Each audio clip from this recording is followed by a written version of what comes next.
Okay, so we're diving into some pretty fascinating research today. You've been looking into how we can use, like, nature's own defenses to fight crop diseases. Yeah, it's this whole concept of biocontrol, using natural enemies to manage pests and diseases. It's a really promising area, especially now that we're seeing traditional fungicides becoming less and less effective. Right, because the fungi are evolving, becoming Yep. resistant, right? Exactly, and that's where this idea of using bacteria to combat these harmful fungi comes in. Like a microscopic battleground, right? Exactly. So you sent over some research from a student science fair project. Constanza and Laura, working with Patricio Quinonez Barnier from Chile, and they seem to be onto something pretty amazing. Yeah, their project was really interesting. They were looking for, new types of antifungal bacteria, and they actually managed to find 4 different strains that can stop the growth of harmful fungi. 4? Yeah. Wow. Talk about a lucky find. Okay, so they found these bacteria, but what's really incredible is that one of the strains, they called it TIDS, it could still stop fungal growth even after being heated to the point of killing it. Yeah, and that's a big deal because it means this strain might be able to be developed into something that's shelf-stable. Most biocontrol agents have to be, alive and active to do their job, but if we can harness the power of something that's heat-stable, like this TIS strain, that could be huge. So potentially easier to use, easier to store, could be a game changer, really. Absolutely. Makes you wonder what else is out there. But before we get ahead of ourselves, let's talk about how this bacteria actually fight. You also sent over a paper from Nature Microbiology, and it's about something called the type 6 secretion system. Sounds kind of intense. It's pretty incredible. Basically, the type 6 secretion system, or T6SS, it's how some bacteria can actually attack their competitors, including fungi. They use it to directly target and inject toxins. So it's like a microscopic syringe. Yeah, you could think of it that way. It delivers these toxic proteins, called effectors, directly into the target cell. And that's what makes it so effective, right? Because it bypasses any defenses the fungi might have. Exactly. It doesn't have to get through the cell wall or anything. It's a direct hit. A direct hit, wow. And this Nature Microbiology paper you sent over, it goes deeper into 2 of these effectors, right? Yeah, it looks at 2 specific antifungal effectors, TFA1 and TFA2, that are delivered by the T6SS in Serratia marcescens. Serratia marcescens. Okay, so can you tell me more about Serratia marcescens? I mean, how common is this bacteria? Serratia marcescens is actually a pretty common bacteria. And it's interesting because some strains of it are being explored for biocontrol, but other strains can actually be pathogenic to humans. So some are good, some are not so good. I guess it's all about figuring out how to work with the right ones. Right. It's all about identifying and isolating the beneficial strains, the ones that are effective against these plant diseases without causing any harm. So back to these effectors, TFA1 and TFA2. How do they actually work? How do they take down these fungi? Well, they each have their own kind of mode of attack. Oh, interesting. A 2-pronged approach. Exactly. So TFA1, what it does is it disrupts the fungal cell membrane. Okay, so the cell membrane, that's like the protective barrier around the cell, right? Right, exactly. Like a protective barrier that controls what goes in and out. Keeps the important stuff in, keeps the bad stuff out. And TFA1 messes that all up.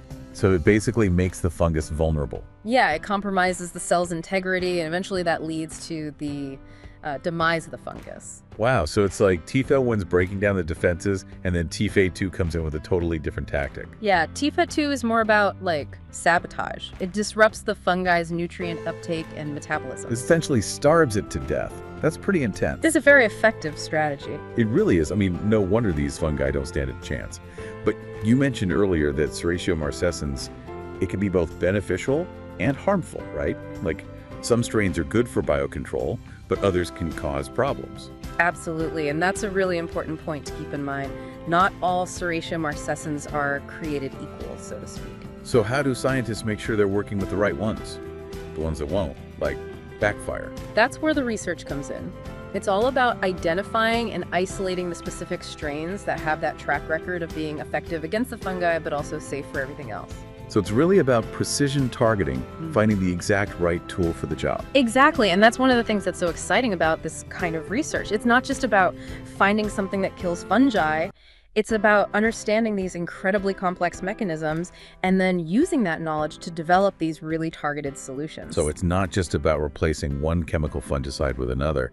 It's about this whole other approach to managing plant diseases. Right, and that brings us back to this idea of sustainable agriculture, using these natural mechanisms to protect our crops. It all comes back to that, doesn't it? I mean, imagine a future where we don't have to rely so heavily on chemical fungicides, where we can control these diseases in a way that's safer for us and for the environment. Exactly, and that's the ultimate goal, right? Definitely. And speaking of sustainable agriculture, you also included a paper about biocontrol research happening in Mexico. What can you tell us about that?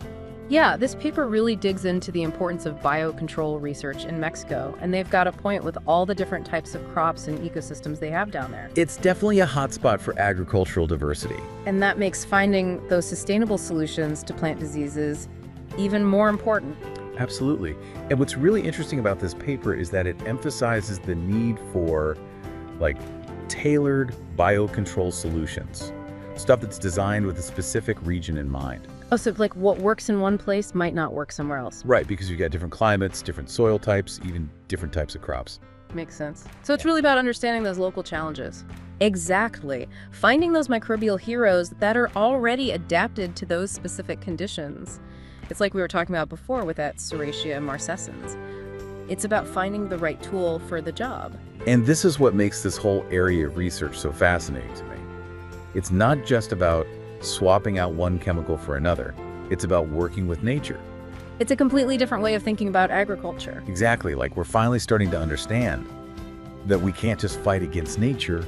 We have to find ways to work with it. And harness its power, right? I mean, these beneficial microbes, they've been fighting these battles for millions of years. Exactly.